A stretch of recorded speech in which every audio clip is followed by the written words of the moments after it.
All right, everybody, how y'all doing? And welcome back to Let's Talk Sports with your host Ron here. As I go over the WWE Women's Division that occurred on April 28th through May 2nd. Now, the best good matchup that I liked the most was it was a lot of good matchup. It was a lot of good matchup, but my best matchup that I could go ahead on and rank so far at the top of the list was the Rhea Ripley versus Roxanne Perez, as y'all know her as the Prodigy.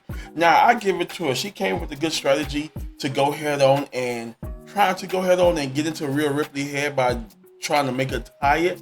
But we all know Mommy got too much juice in the tank. And it's going to take you a whole lot to make Rhea Ripley exhausted and come away with the win. But one thing about that there is the razor edge by Rhea Ripley. She gave that razor edge, as we call it, Mommy's Airline. Yes, Rhea Ripley gave Mommy's Airline to Roxanne Perez and almost put her out. But Roxanne Perez just kept battling, kept weakening Rhea Ripley's sore knee that she suffered a couple of months ago in Backlash, not Backlash, but WrestleMania. And by the way, I mentioned Backlash, that's about 4 days away, because Backlash is on May 10th. But that's a good matchup between Rhea Ripley and Roxanne Perez. But once again, it got disrupted by Gillian. And I guess in the NXT is going to be a new tag team partnership with her and Gillian, as they're going to become tag team partners. But the main thing, I think, and to some of y'all probably said, and I'm just going to come out, Roxanne Perez is ready for WWE. So Triple H, Rock, and the management staff, what y'all taking too long? Because you got a lot of good wrestlers, on the women's division in NXT, SmackDown, etc., that is ready for the WWE to just come straight on over like Jade Cargill did.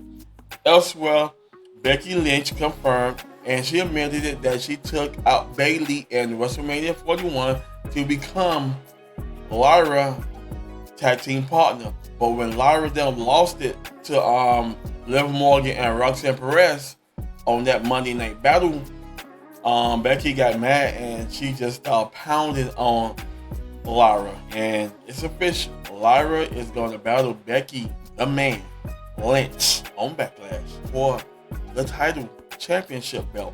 Yes, they're going to be battling. And you can't go wrong with that. So I'm looking forward to that matchup. Yes, I am. I'm looking forward to that matchup with them two, as well as Tiffany Stratton. I think they got her battling down for Backlash, but I'll go over that Friday to see who our contenders are and etc. So y'all get ready, because Backlash is 4 days away in Vegas, baby. Who's going to take it? Or is it in Vegas? I think it's in St. Louis. But who's going to win Backlash? That's a good thing. Elsewhere in the tournament, you had Zelina Vega defeated Piper Niven. Yes, she defeated that big old beast. Yes, Piper ain't nothing to mess with. If y'all thinking that Piper is big, Piper is a wrecking force. And the main thing I want to see, the wrecking force, is Piper and Nia Jax. Ooh, that's going to be a good, clean matchup. If you could get Piper and Nia Jax in the ring together and they go at it head to toe, that would be something else.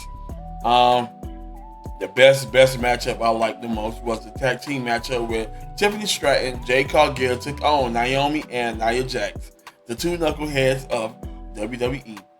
And one thing I like about Jade is her power, her strength, her stamina. As she peeled Nia Jax off the top rope and power bombed her and pinned her for the win. But Jade Cargill, as a referee, was handling Tiffany Stratton the the championship belt. The referee handed the belt to Cargill. Cargill took it and she said yes and put it around her shoulder. Tiffany said, that's mine. And she told Tiffany that this belt belongs to me. And Tiffany said, they had some words to say. Tiffany said, if you want it, come get it. And once again, Naomi came in and took both of them out. And then you saw Naomi holding the belt. So Naomi won a piece of that World's Women Wrestling Championship belt around her waist.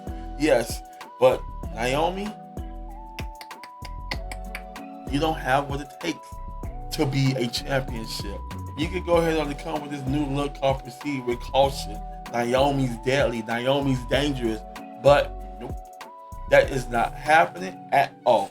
And last is the Stephanie Vaquer and Ivy Nile. That was a great matchup because Ivy Nile has what it takes to go against toe-to-toe championship winners in the league of NXT, whether it's WWE, whether it's SmackDown. Yes.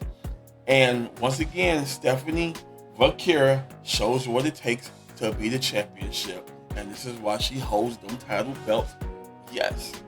And she's proud of it. So, as I mentioned, Backlash is about 4 days away. I'm excited for it because my main match I want to see on the men's side is John Cena and the Viper, Randy Orton. And y'all probably saying, well, Ron, why you don't talk too much about the men's? Because I'm more of an old school wrestlers where you had Triple H, the X Factor, Rock, Kane, Undertaker, the Animal.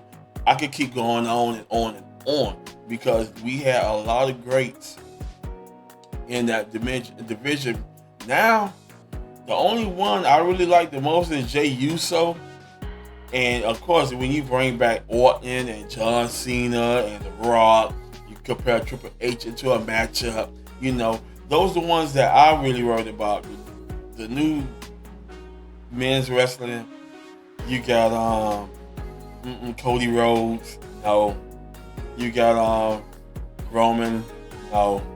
I'm just not interested in those type players, wrestlers. So, Backlash is coming. WWE Women's Division is on and popping. And that concludes this segment of Let's Talk Sports. As always, I'll see you in the next one.